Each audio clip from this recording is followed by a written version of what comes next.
Mutesa ashimwe. Tambira Imana. Impano y'ubuzima ni ikintu gikomeye. Tambira Imana. Haleluya. Byinira Imana. Haleluya.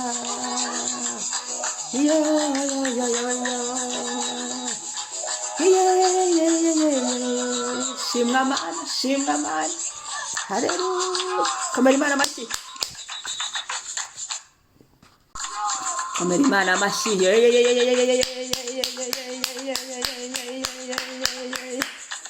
Haleluya. Amen, amen, amen, amen, amen, amen. Haleluya, haleluya. Amen.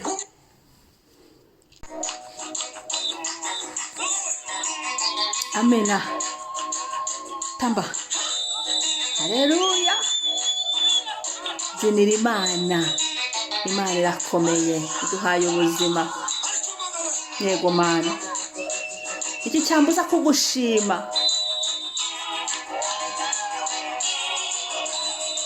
Waduhaye Yesu ku buntu.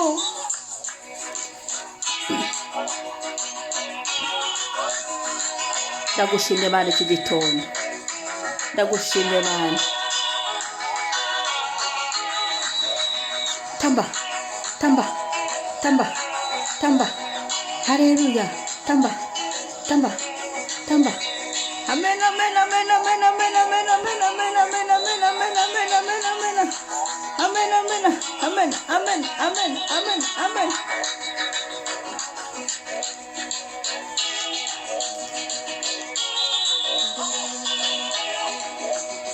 Haleluya.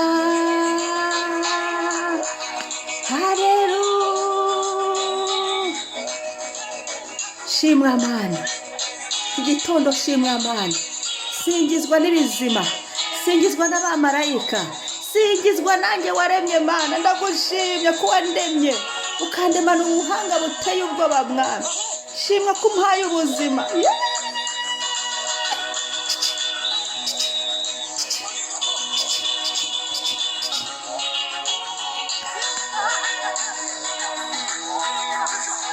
Amina. Haleluya.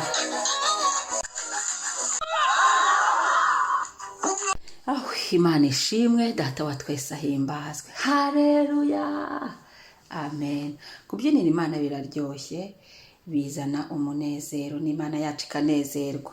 Reka dusome Zaburi 119 umurongo wa 41 kugera ku wa 42. Haravuga ngo Uwiteka, imbabazi zawe zingereho nizo gakiza kawe, nk'uko ijambo ryawe ryasezeranije. Niho nzabona icyo mbwira untutse, kuko niringiye ijambo ryawe. Amen. Uwiteka, imbabazi zawe zingereho nizo gakiza kawe, nk'uko ijambo ryawe ryasezeranije. Niho nzabona icyo mbwira untutse, kuko niringiye ijambo ryawe. Amen. Imana yacu ishimwe. Reka uyu munsi dusenge. Bwira Imana ngo Mana, imbabazi zawe nizimbeho. Ngirira imbabazi zingereho, zigere ku mazina yanjye, zigere ku mubiri wanjye, zigere mu mwuka wanjye, zigere mu rugo rwanjye, zigere mu rubyaro rwanjye, zigere mu kazi kanjye, zigere mu nzira zanjye zose z'uyu munsi. Nizo gakiza kawe, nk'uko ijambo ryawe ryasezeranije. Niho nzabona icyo mbwira untutse, kuko niringiye izina ryawe.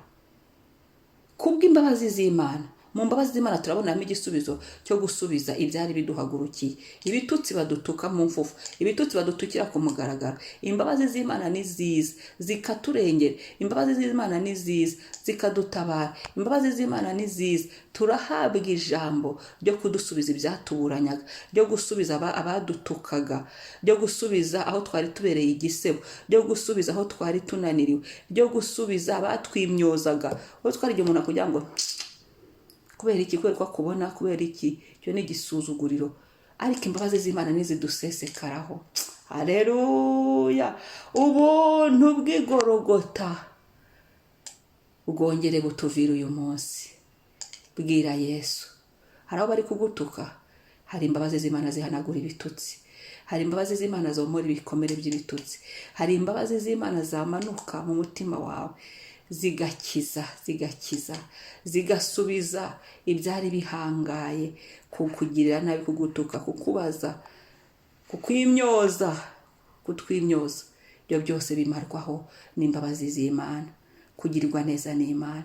Hari igitangazo Uwiteka akora kigafunga ibitutsi byose by'abantu, kigafunga imyimyozo yose, ibyo batwimyozagaho byose bigafunga, aho twari turi, aho twari tunaniriwe bigafunga iminwa y'abantu. Ibyo byabaye kuri Petero, nk'inzoka imurumye, barindira ko ari bubyimbirwe baraheba, barindira ko ari bupfe baraheba, ngo nuko bahindura indimi, ngo baravuga ngo ngo ni Imana kweli, kandi bari bavuze ngo idacu rwa kibera ngo ntiri bumutabara. Ayiwewe, ibyo rero bijya biba. Hari igitangaza Imana ikora. Petero adapfuye,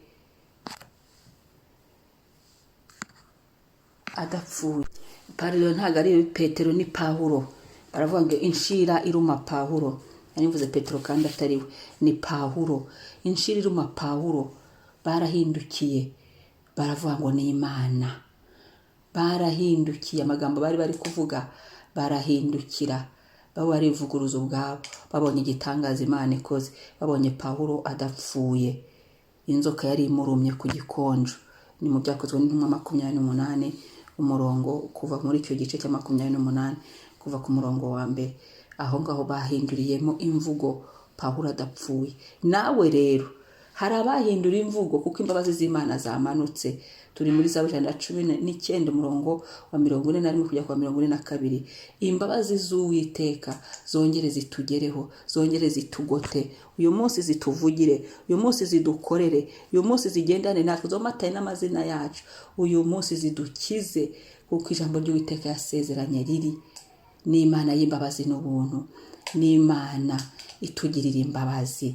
Hari aho uzasanga muri Bibiliya bavuga ngo Yesu amubonye amugirira imbabazi, amugirira ibambe, amugirira impuhwe. Icyampa uyu munsi, icyaba nko Uwiteka yasezeranye, imbabazi zomatane na buri wese, imbabazi zomatane n'ubugingo bwacu, imbabazi zomatane n'amazina yacu, imbabazi zomatane n'ibyo dukora kubw'icyubahiro cy'Imana.